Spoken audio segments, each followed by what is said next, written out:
Дорогие коллеги, ну здравствуйте еще раз. Тема, которую я бы хотел сегодня рассмотреть, как вы сами прекрасно знаете, информационная безопасность. Это один из самых сложно управляемых рисков и один из самых таких важных видов безопасности, которые мы с вами рассматриваем. Ну, как сказала вот в своем предшествующей своей презентации, в своем выступлении госпожа Дуйшенова, действительно, сегодня ситуация такая, что очень часто мы отстаем в своих знаниях в информационном плане от наших собственных учеников, от наших студентов, и не считаться с этим невозможно. Ну, да, я бы хотел прежде всего рассмотреть ту ситуацию, ту революционную ситуацию, в которой мы сегодня, собственно, живем, вот связанную с изменениями в отношении к информации. Ну, то, что мы находимся в информационном обществе сегодня, что это новая такая человеческая формация, мы об этом хорошо достаточно знаем, но хотелось бы рассмотреть вот те черты, которые свойственны сегодняшнему нашему обществу, и о которых мы не всегда задумываемся. Но это имеет прямое отношение к информационной безопасности. Ну, во-первых, нужно сказать, что сегодня повсюду знания распространяются мгновенно. Раньше была у некоторых людей, у некоторых стран была монополия на знания.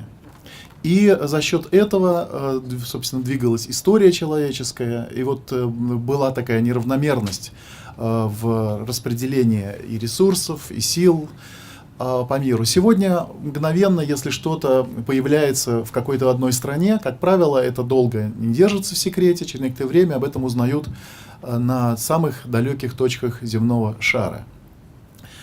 Знания так же точно, как они и появляются, так же, как возникает их ценность, точно так же и они устаревают. И очень многие специалисты говорят, что на знания сегодня нужно ставить такой же штамп, как на кефире или молоке, скисло. Техника тоже сегодня скисает, потому что и наши все устройства, смартфоны эти бесконечные, память, которые вы помните даже по флешкам, например, по нашим, сколько они стоили еще несколько лет назад, и сколько, как их стремительно падает цена сегодня. Меняется само отношение к знаниям. То есть раньше мы знаниями называли информированность, а сегодня этим никого не удивишь. И на лекциях очень часто это чувствуется. Студенты, я это много раз уже наблюдал, студенты иногда превращаются в кошмар для преподавателей. Когда студенты сидят и нарочно провоцируют того или иного преподавателя, просят, значит, что-нибудь, дать какое-нибудь определение, тут же в интернет выходят через свои системы связи и начинают смеяться и корректировать преподавателя. То есть на сегодняшний день наши учащиеся хотят от нас интерпретации, скорее, собственной какой-то оригинальной знаний, но не самой сути знаний, да, потому что это уже никому не интересно, это можно найти за 3 секунды только легким нажатием нескольких клавиш. Появляются сегодня новые конкуренты у сложившихся старых государств, в первую очередь за счет Азии, Восточной Европы. И вот это изменение во взглядах на старые государства и в том, что там происходит, очень-очень заметно. Ну вот, скажем, я на что обратил внимание в последнее время. Допустим, мы всегда говорили, что Германия является там образцом точности, что все работает как часы и так далее, и так далее. А я вот обратил внимание, что в последнее время, допустим, если говорить о работе транспорта, то я заметил, что в России, например, транспорт работает гораздо более четко. И поезда ходят точно секунды в секунду. А в Германии, например, все чаще и чаще идет отставание от графика. И поезда опаздывают, и автобусы опаздывают, и так далее. В других странах еще что-то происходит. Ну, то есть вот удивительные какие-то вещи, которых раньше мы не замечали, а в основе всего лежит информация, как нас учит теория информационного общества и так далее. То есть вот именно происходят какие-то очень странные вещи, непривычные для нас, которые еще требуют осмысления. Сегодня ведущие страны, как я уже говорил, теряют эту монополию на знания. И сегодня мы говорим о том, что во многих странах, и, собственно, по всему земному шару, как бы таким одним из трендов стало мгновенное копирование. Сегодня говорят, новая идея или новая технология может существовать автономно не более 3 недель на рынке. И после этого уже высока вероятность, что ее скопируют конкуренты и создадут что-то подобное. Поэтому становится все труднее делать бизнес, не похожий на остальные. Мы видим, как некоторые страны, которые раньше никогда этим не занимались, выходят на нетрадиционные рынки. Ну, в частности, если говорить о том же Китае, уже никого не удивляет выход на рынок автомобилей. Идет копирование вооружений, допустим, традиционных, целых систем торговых. Вот недавно я читал, что в Китае, в каком-то одном из городов, был обнаружен абсолютно полностью скопированный магазин Apple. Вот, и когда многоэтажный, со всеми необходимыми атрибутами. И когда стали выяснять, оказалось, что он нигде не зарегистрирован. То есть, как бы, да, ну формально было все сделано. Вы знаете, какая сегодня проблема, допустим, у Росвооружения, так? Потому что практически уже тоже никому не нужны технологии на производство. Сегодня требуют просто установки заводов и продажи лицензий, потому что все копируют, абсолютно все. И, конечно же, очень многие страны пытаются что-то сделать, да, каким-то образом поднять уровень своей технической мысли. Ну вот, допустим, Сколково в России — это только один из частных примеров, и причем не совсем удачный. Но, тем не менее, вот как бы каждое государство начинает задумываться о том, чтобы сохранить в своей стране научные ресурсы, вернуть их, те, которые уехали и покинули государство. Но получается или нет, это второй вопрос. Близость сегодня также теряет значение. В мире сегодня все меньше и меньше остается технологий и услуг, которые были бы недоступны для жителей отдаленных государств. И если говорить об образовании, то сегодня разработаны целые такие как бы мобильные курсы, которые в виде гуманитарной помощи могут быть сброшены в любой точке земного шара. Происходят где-нибудь военные действия, дети не имеют возможности ходить в школу. И вот есть такой набор наиболее продвинутых систем дистанционного обучения, которые могут быть с вертолета там, или с самолета также точно сброшены. И для детей есть возможность организовать хоть в лесу, хоть где-то на другой замкнутом пространстве школу непрерывную, причем построенную на самых лучших методиках, как бы именно образовательной мысли. И сегодня все чаще звучат слова специалистов о том, что устарела и сама система подачи информации, то есть лекции преподавателей, допустим, отдельных. И сегодня нам говорят, что вполне, то есть недалеко за горами то время, когда лучшие умы человечества запишут мощные интерактивные курсы дистанционные. И, собственно, сам процесс преподавания где-то во многом будет измениться, потому что многие люди начнут учиться самостоятельно с помощью этих дистанционных курсов, где есть возможность, допустим, непонятную какую-то мысль несколько раз прослушать, вникнуть, вернуться к этому. И не случайно сегодня в мире, в Америке, вот в частности, во многих других государствах, начинается кризис программ, таких как MBA, допустим. Очень дорогостоящих, как вы знаете, в Штатах стоит год где-то в среднем $25 тысяч обучение. И студенты очень часто говорят, что он просто не отбивается, такие суммы большие. И студенты говорят, зачем нам платить такие деньги за, допустим, посещение курсов MBA, если мы можем купить за $200 книгу того же самого преподавателя, который нам читает, или его дистанционный курс, самостоятельно в удобное время, в удобном ритме его пройти и, допустим, немножко в растянутом какое-то времени получить те же самые знания. Когда такая большая разница между 25 тысячами и $200, то, естественно, тут как бы людям есть о чем задуматься. Мы говорим сегодня, что в мире идет бум различных фрилансов.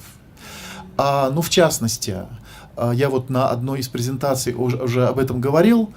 Сегодня, допустим, студентам, ну, очень многие московские студенты, скажем, активно пользуются неравенством в распределении заработной платы по миру.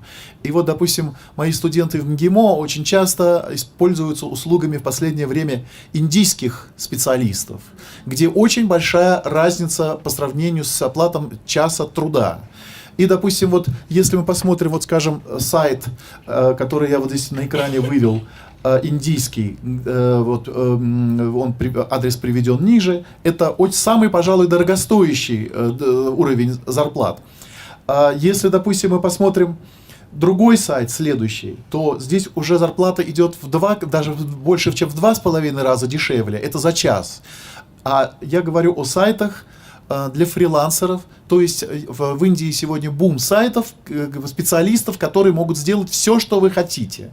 То есть нужен вам ваш человек в Индии, который, допустим, будет что-то там такое делать, с регулярной какой-то периодичностью, куда-то ездить, выполнять какую-то работу. Пожалуйста, вы выходите на этот сайт, пишите, что вам нужно, и у вас есть представитель. Но самое главное, вы получаете таких же специалистов научного профиля, где вы можете заказать, выполнить научную работу по какому-то направлению, курсовую работу, дипломную работу, диссертацию. И вот студенты как раз очень активно пользуются, московские студенты, этими сайтами для, допустим, выполнения курсовых работ на английском языке, высокого качества. И посмотрите, какие цены. То есть вот я говорил от $15, вот это один из сайтов таких, вот, допустим, Yearman in India. И, допустим, представьте себе, что это стоимость $6 за час. То есть студенты быстренько выходят на связь, пишут тему курсовой работы, которую нужно получить, быстренько с карточки денежки достаточно скромные оплачивают, и утром, как в сказке по щучьему велению, по моему хотению, на электронной почте, допустим, получают 2-3 варианта курсовой работы, которую тут же сдают на отличном, хорошем английском языке, соответственно, написанную специалистами жанра. Вот, и, естественно, я не хочу сказать, что это плюс для московских студентов, но это, тем не менее, я просто говорю о тех возможностях новых, которые сегодня возникают.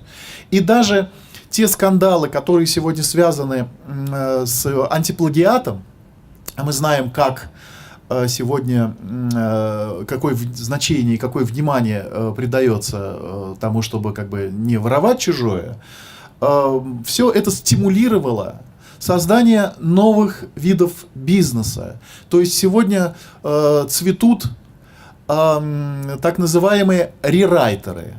Люди, которые переписывают просто чужое другими словами. И спрос на их услуги возникает не только на многочисленных сайтах. Да? То есть, когда, допустим, вы создаете сайт, о чем-то пишете, там, о путешествиях или о чем-то другом, и если вы просто копируете, то рано или поздно вы обязательно как бы нарветесь на неприятности. Если это диссертация, то последствия еще более глубокие. Вы знаете, сколько сегодня народу лишили и степеней, и званий. Вот, например, очень такой характерный пример, наверное, вы помните еще, как недавно потеряла и свою должность, и степень министр образования Германии, да, за то, что когда-то она допустила плагиат в своей диссертационной работе. Сегодня очень целые организации работают на прочтение старых диссертаций. Вы знаете, сколько неприятностей уже получил наш, допустим, российский министр культуры Мединский, да, сколько раз его уже таскали с его там работой, хотя вы знаете, что очень умный человек, широкого кругозора и так далее, но тем не менее, вот когда-то он это допустил, когда на это не обращали внимания особого. Вот, тем не менее, сегодня вот этот институт рерайтеров позволяет обходить все эти неприятности, поручать кому-то что-то переписать, и успешно с этим люди справляются и обходят какие-то вот узкие места. Вот я как раз показываю один из сайтов. Их очень много и в российской зоне интернета, то есть можно заказать абсолютно все. Допустим, даже я вам хочу подчеркнуть, что, и, наверное, вы об этом читали, что даже киллеры сегодня работают через интернет. Да, когда, допустим, просто на определенных сайтах идет заказ людей, сообщения, деньги переводятся через различного рода анонимные устройства, ну вот биткоины и все прочие вещи, это только как бы еще начало этого процесса перемещения финансов через любые границы без контроля государства. Вот, ну и естественно мы стоим только еще на пороге того, что нам как бы и в негативном плане, и в позитивном подарит интернет и те возможности, которых раньше не было. Появляется сегодня, допустим, такая вещь, как маркетинг взаимоотношений. То, чего также раньше не было. Ну вот в частности, я здесь привожу вам картинку, один из видов этого маркетинга взаимоотношений. Допустим, это система продаж туалетной бумаги. Вроде бы такой бизнес, ну что тут о нем можно особенно сказать. Но, допустим, вот эта вот туалетная бумага Andrex, они поддерживают незрячих. И вот щенок лабрадора, а собака лабрадор считается один из лучших поводырей для незрячих людей, они, допустим, эта компания заявляет, что да, у нас, может быть, наши услуги стоят немножко дороже, чем у конкурентов, но если вы будете покупать наш товар, то вы будете тем самым также поддерживать незрячих людей. Это вот мы называем маркетинг взаимоотношений. Новый подход, которого как бы раньше в таком масштабе, по крайней мере, не было. Обратите внимание, как сегодня становится важно вычленять из, вот, допустим, если говорить о видах маркетинга, вычленять из той массы безликой, допустим, рекламы, безликих обращений персоналии каких-то конкретных людей. Я вот не случайно привел вам, допустим, обращение мэра Москвы, допустим, к гражданам, к жителям Москвы. Вот, допустим, таких вот писем очень много от него приходит. Это вот, допустим, то, что было отправлено мне. Вот посмотрите, новогоднее поздравление. Андрей Владимирович, там персональные данные указаны. Если мы посмотрим другие аналогичные вещи, вот, допустим, письмо Билайна, видите, опять-таки, уважаемый Андрей Владимирович, поздравляем с днем рождения от всей души и так далее, и так далее, и так далее. То есть уже мы не видим такого огромного количества безликих флаеров, каких-то, допустим, писем, где написано «уважаемые там господа» и так далее. Идет очень четкая такая персонификация. Вот. И это тоже данность сегодняшнего времени, когда нас всех считают, просчитывают, узнают наши вкусы, стремления какие-то и так далее. Мы знаем, как за нами следит Google, Яндекс и все прочие системы. Это вот еще такое же аналогичное послание. То есть то, что мы называем словом таргетинг, да, от слова цель, сегодня очень модное слово. И я вам хотел, например, показать, как наверняка это для очень многих из вас будет абсолютной новостью. Наверняка вы даже об этом и не догадывались, потому что, знаете, всегда кажется, что это где-то там, на Западе или в России, и наверняка вы, например, даже и не знали, что, скажем, у вас здесь, вот когда я в этот раз приехал в аэропорту Манас, я уже обнаружил вот эту вот передовую систему, допустим, которая проводит компания VMedia, допустим, в аэропорту, вот стоит щит.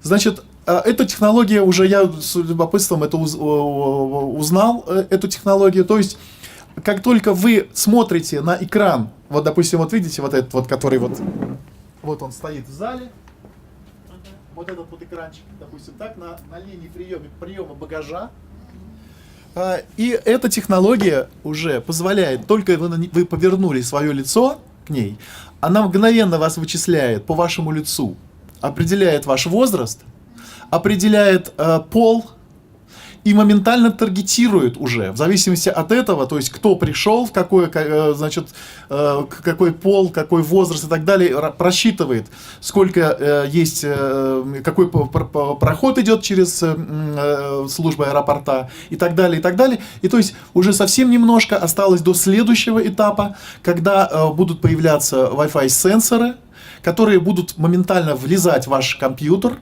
в ваше, вернее, мобильное устройство, и определять еще и на какие сайты вы отправились, значит, соответственно, по крайней мере, делать разделение определять вам, кто вы. Потому что если вы, например, пошли на кыргызские сайты, допустим, стали, то значит вы, допустим, гражданин Кыргызстана. Если, значит, вы, допустим, пошли на какие-то другие ресурсы, будет определено, кто вы есть, и в зависимости от этого на ваш телефон будет отправлена та реклама и та информация, которая, допустим, с точки зрения аналитиков, вам наиболее как бы подойдет. И вот это уже один шаг остался до этого, потому что это уже тоже передовая технология, которая вот уже стоит у вас в вашем собственном аэропорту. И наверняка я говорю, что для многих из вас это новость. Вот, все сегодня это у вас уже тоже есть, и вот такое вот слежение, такой подход, он, естественно, ну, как бы внедряется все активнее и активнее, и ну, понятно, что если говорить об этих услугах, то это как бы сделано для пользы, ну, скажем так, потребительской, с точки зрения пользы потребителя. Но, как вы понимаете, эти технологии, все зависит от того, в чьих они находятся руках. И если так становится легко сегодня таргетировать уже как бы потребителей, то точно так же, будучи в руках у недоброжелателей и у, допустим, людей с какими-то плохими мыслями, точно так же можно таргетировать и вкусы наших детей, и определять, как влиять на них. И самое страшное, что это, как правило, проходит мимо нас. Потому что мы не в состоянии в полной степени оценить все эти угрозы информационные, которые таит сегодня сеть. Но это так же, как и книги. Да, они могут быть как и нести пользу большую, так и нести вред. Все зависит от того контента, который как бы в них содержится. Поэтому просто одними запретительными какими-то методами мы ничего не добьемся. То есть здесь единственный путь – это учиться, смотреть, значит, привлекать специалистов, которые в этом разбираются.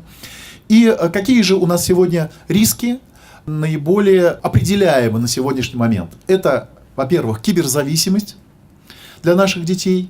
Мы знаем, что сегодня это уже очень серьезный риск. Да? У нас очень много детей, которые, что называется, подсаживаются как на наркотики, на работу с сетью, на социальные сети и так далее, и так далее. Я знаю уже в моем окружении, причем уже старшего поколения, тем не менее, есть очень много как бы коллег, которые тоже, вот, допустим, не могут себе представить, чтобы, допустим, не прийти в какое-нибудь кафе и не сфотографировать, что он там в данный момент ест, куда он идет, и вот прямо это уже зависимость такая, то есть человек проходит куда-то и тут же все в сеть отправляет. Кстати говоря, если говорить о рисках, сегодня то же самое распространилось такой вид грабежей квартир, когда когда преступники просто следят за публикациями в сети, и когда радостный, допустим, человек пишет, что ну, наконец-то мы всей семьей вылетели на Мальдивы, включая собаку свою забрали, и везде все сфотографировано.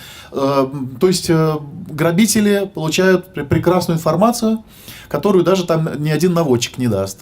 Вот. А тут все очень удобно, и все знают уже, что делать, куда идти, и так далее, и так далее, и так далее. Это, естественно, с технической точки зрения, это заражение вредоносными программами при скачивании файлов. Очень часто мы тоже в этом разбираемся весьма относительно. Дальше, это нарушение нормального развития ребенка, потому что когда человек проводит часы напролет, сидя в очень неудобной позой за компьютером, естественно, идут изменения и позвоночника, и зрения. Мы знаем, как компьютер влияет на зрение, да, моментально садится зрение. Неправильно иногда формируются нравственные ценности, потому что уровень цинизма зашкаливает, а все те вещи, которые мы часто доносим до наших детей, подвергаются сомнению очень часто в сети. Вот формируются иные ценности. Ну и, естественно, это все то, что связано, опять-таки, обобщенно, я говорю, знакомство с человеком с недобрыми намерениями. Это и радикализм, это и педофилия, это и очень много всего остального, того, что, того, что нам несет сегодня интернет. Ну вот это, как бы, вот, я опять-таки подчеркиваю, это пока те риски, которые, по крайней мере, уже ясны. Вот, но каждый раз появляется что-то новое, то, что как бы, с чем мы ранее еще, допустим, до этого не сталкивались.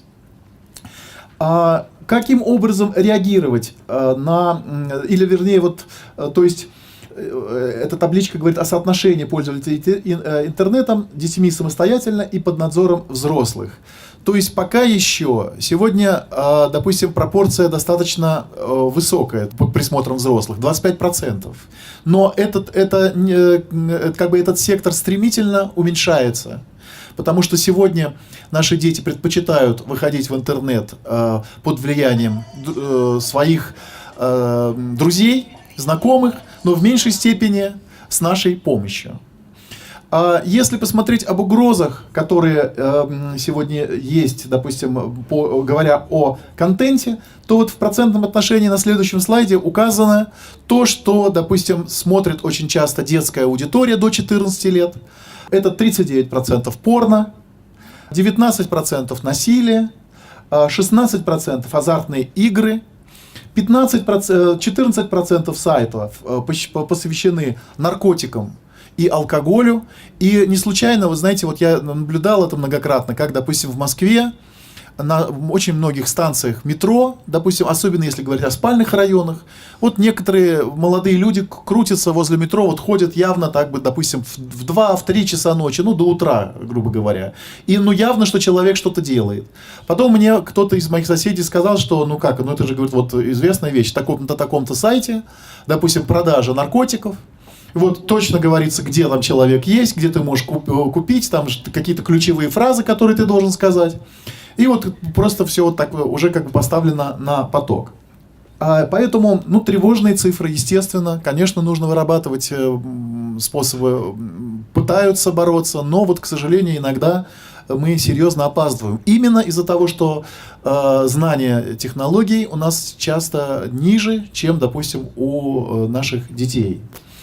Если говорить о системе мероприятий, то ее тоже можно разбить, конечно, на какие-то этапы, провести некую градацию. Прежде всего, это, конечно, профилактика, потому что все у нас, как правило, идет с опозданием. Когда уже что-то происходит, только тогда начинаются какие-то уже действия серьезные, если в той или иной школе где-то, допустим, что-то такое случилось и произошло.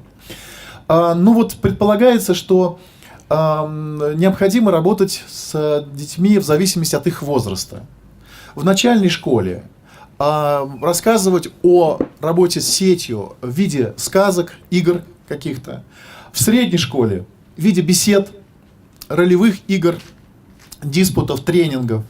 В старшей школе в виде уже проектов каких-то, выпуска стен газет, участия в акциях, в конкурсах. Очень хорошо показали себя регулярно проходящие, допустим, дни безопасного интернета в школах. Когда приглашаются, допустим, специалисты, рассказывающие детям об опасностях, которые таят, например, в себе социальные сети. И речь идет не только о, допустим, радикальных каких-то вещах, о сексе, наркотиках и так далее. Но даже, например, о таких вещах, о которых дети пока в силу своего возраста не задумываются. Как, например, отношение к приватности в интернете. Мы знаем очень много случаев, когда сегодня же в интернете практически никуда ничего не исчезает. Сегодня память стоит очень дешево, да, и она стремительно дешевеет. Поэтому даже если школьник или студент опубликовал какую-то страничку с каким-то компрометирующим материалом в сети, а потом ее удалил, это все равно осталось навечно в сети. Вот это все в виде кэшированных страничек, их можно достать, можно сделать определенный запрос, и все это обязательно возникнет через некоторое время. И есть уже сегодня очень много случаев, когда человек необдуманно, допустим, публиковал какую-то информацию о себе. Ну, самый смешной пример, допустим, когда недавно это обошло сеть, когда, например, один из школьников в Соединенных Штатах опубликовал информацию, как он там где-то, как патина, какая-то вечеринка, и где он, значит, рассказал, как они здорово повеселились и покурили анашу. И вот он там даже себе фотографии привел, что там ну, в возрасте, совсем еще юный парень. А потом он захотел идти работать в полицию. Уже спустя какие-то годы. Ну и кто его возьмет? Естественно, подняли сегодня все в первую очередь идут на сайты. Просите вы кредит в банке.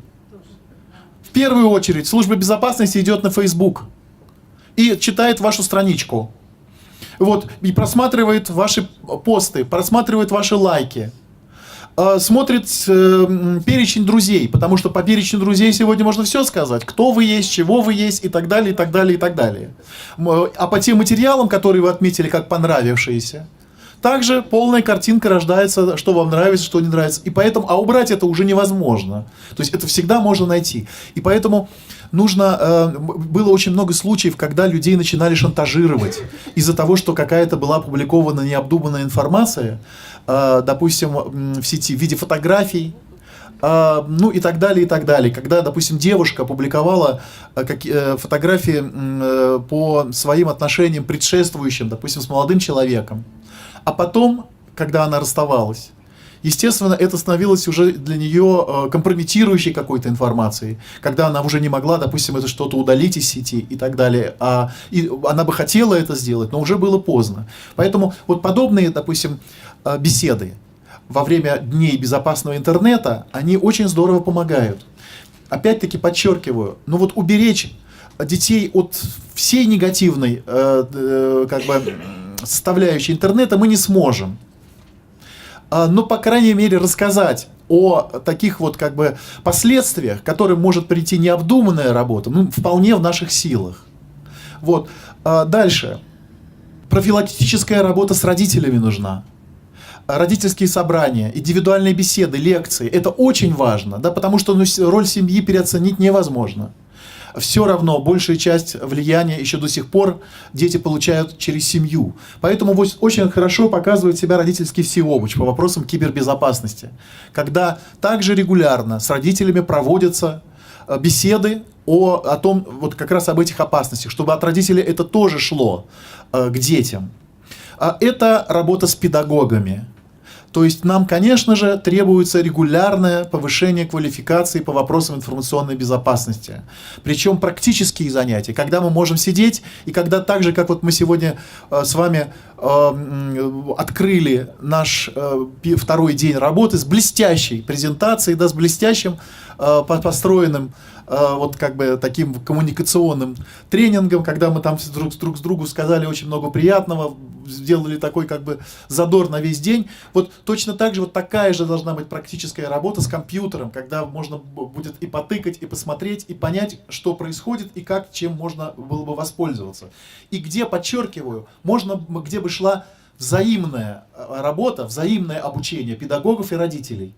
Потому что очень часто бывает, что родители, например, работают в каких-то конкретных информационных областях, и, естественно, с кем же родителям поделиться своими знаниями, коли как не с педагогами, да, допустим, в школе, где обучаются его дети.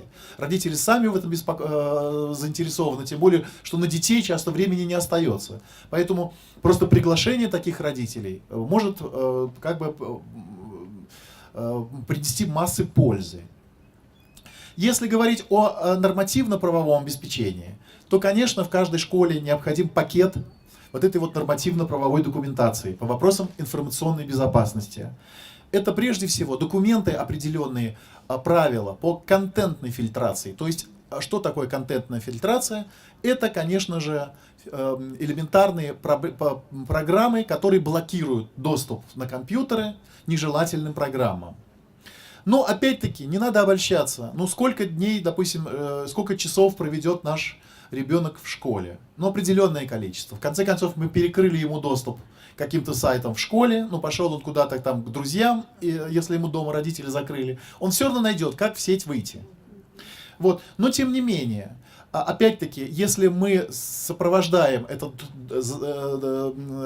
запрет к доступу и в школе, и дома, и если, самое главное, мы разъясняем, почему этот контент является вредным, ну, то определенное количество детей мы, конечно же, от этого убережем. Но контент должен как бы вестись опять-таки специалистами, тем, кто это понимает. Я вот сегодня покажу несколько, допустим, таких браузеров умных, которые сегодня в школах активно используются, в которых легко можно заблокировать доступ к тем или иным ресурсам.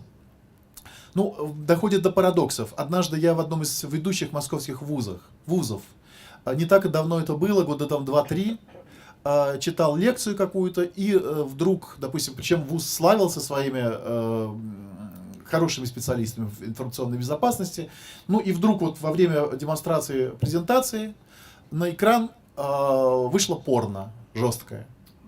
И оно начало крутиться. Ну, естественно, я попытался закрыть, это оказалось бесполезно. Студенты были просто в полном восторге, потому что, оказывается, на протяжении 2 или 3 дней это уже у всех там шло.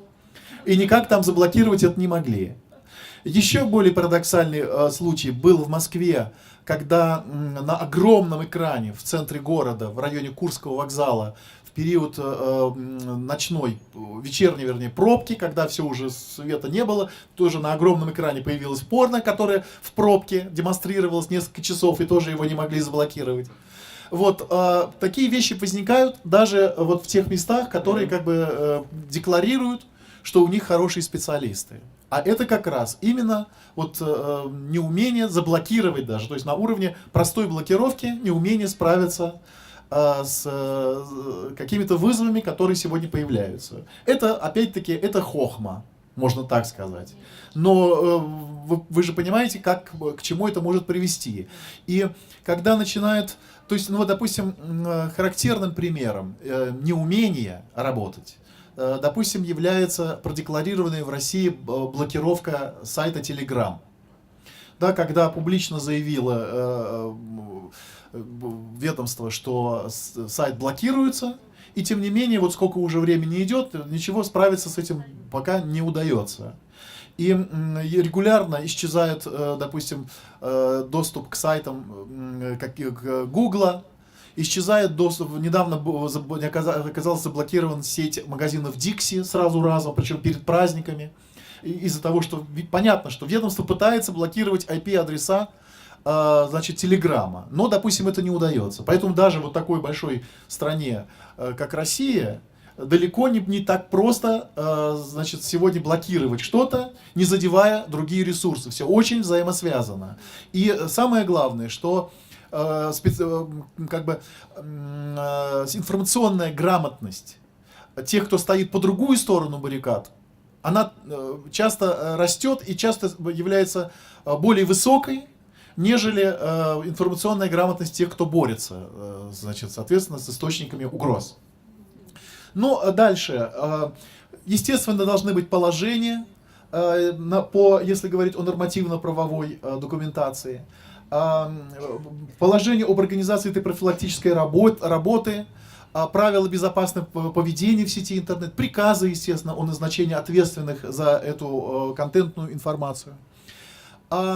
Если говорить об организационном аспекте безопасности, ну, естественно, установка только лицензионного программного обеспечения, это дорого. Я очень хорошо помню, как в Москве, допустим, Microsoft, как сначала лояльно относился к их школам и к учебным заведениям, и как потом незаметно стал закручивать гайки.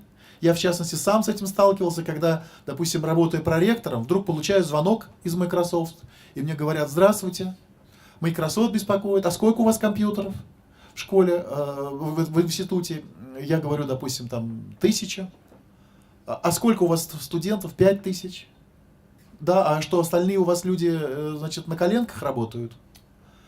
Ну, и отвечаю, хорошо, а на этих 1000, а ведь они же уже все видят, они же видят, сколько, значит, сколько лицензий куплено. А что у вас, значит, почему у вас куплено только 200 лицензий?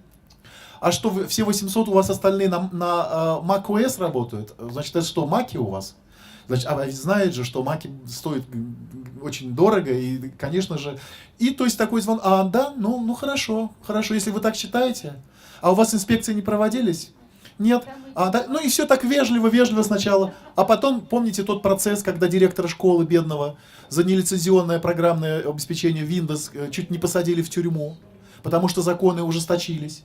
И, естественно, все быстренько-быстренько начинают пересаживаться и уже сегодня боятся. Потом пошли проверки компании Adobe среди тех компаний, которые занимаются дизайнерскими программами. И все потихонечку налаживается с точки зрения авторского и патентного права.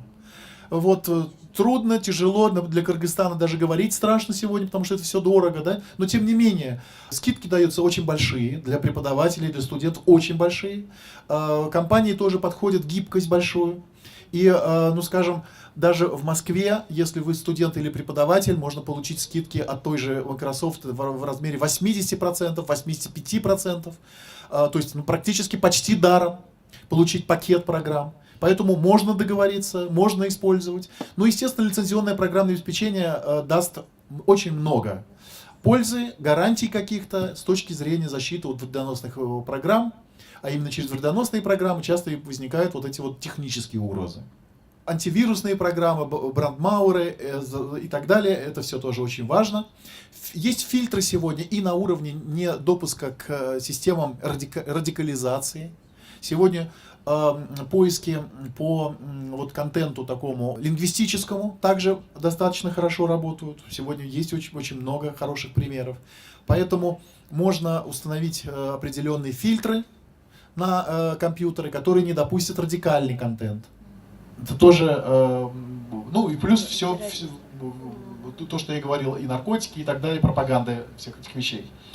Если говорить о внутришкольных мероприятиях, то это правила интернет-безопасности, организация работы детей по расписанию с ограничением времени. Причем здесь опять-таки желательно детей просто приучить к тому, что есть такие программы. Хорошо работает в школах, вот когда, например, старших школьников просят провести занятия для младших школьников. Когда старшие дети примеряют к себе роль как бы родителя. Вот, и это тоже, как бы, вот, когда пытаются рассмотреть интернет с точки зрения именно угроз старших дети. И вот тогда как бы до них тоже доходят вот эти вот вещи, которые связаны, допустим, с физической безопасностью, когда нужно ограничивать время сидения за компьютером, допустим, и так далее. Ну,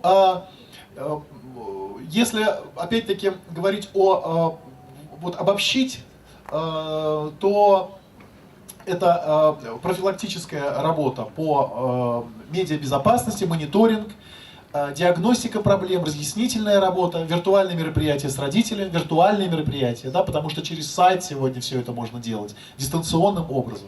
Рекомендации в электронном виде, программно-методическое обеспечение, которое сегодня также в широком профиле представлено. Посмотрите, какая может быть тематика вот этих вот дней безопасного интернета. Нежелательная информация в интернете, как ее избежать. Проблемы достоверности информации в интернете. Очень важная проблема. Потому что сегодня, ну, по крайней мере, если посмотреть в точки зрения на те или иные события, скажем, вот, допустим, на все то, что происходит в Донбассе, с точки зрения России, с точки зрения Украины, человеку простому очень трудно разобраться, где какая информация объективна. А если вы возьмете взгляд Евросоюза на эти же проблемы, то это будет еще и третий взгляд, а точнее его полное отсутствие. Вот, значит, соответственно, это тоже момент, который как бы надо рассматривать. Надо детей приучать к какой-то критическому осмыслению информации, той, которая вот подается в интернете. И попытки, ну, как-то критически относиться к тому, что мы в негативном отношении называем пропагандой. Вот это тоже момент такой, как бы, очень-очень важный. Важно понимать то, что связано с кибермошенничеством, потому что сегодня уводятся миллиарды долларов из банков, банки молчат об этом. Сегодня, когда вот все идет через сети, и когда начинают выманивать у пенсионеров особенно, и у детей, которые еще не умеют пользоваться, и которым родители открывают совместные карточки кредитные, и когда эти деньги уходят путем кибермошенничества, это тоже отдельная тема. И она очень вызывает большой отклик у детей. Киберхулиганство, киберзапугивание, об элементах которых я говорил, поведение в опасной виртуальной ситуации, о вредоносных программах и о полезных ссылках, ресурсах, сервисах в интернете. То есть все эти вещи, они способствуют установлению доверительного отношения между специалистами, между педагогами и учениками. Потому что вы видите, вот эти вот все вещи, это не элементарные уже какие-то разговоры, а это как бы серьезные угрозы, с которыми, о которых с большим удовольствием наши дети поговорят.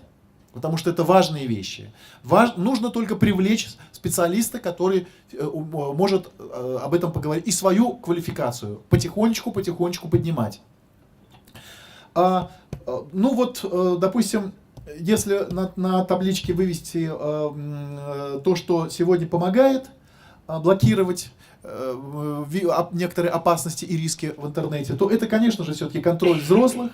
Это специальные 63%. 25% это специальные программы и настройки браузеров.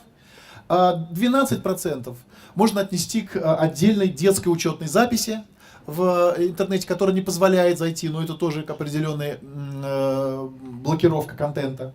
Ну и вот здесь я вам также подготовил различные ссылки, которые вы потом с презентацией можете взять. Они все кликабельные, их можно почитать, посмотреть.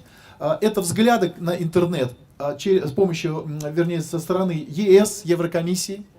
Это различные программы, посвященные безопасности в сети. Это российское законодательство, которое также помогает взглянуть на эту проблему более таким незашоренным взглядом. И это различные успешные продукты, которые сегодня работают достаточно хорошо в сети. Вот детский интернет Google, детский интернет-браузер Спутник. Посмотрите тоже, как бы это все достаточно интересно. Ресурсы безопасности в сети.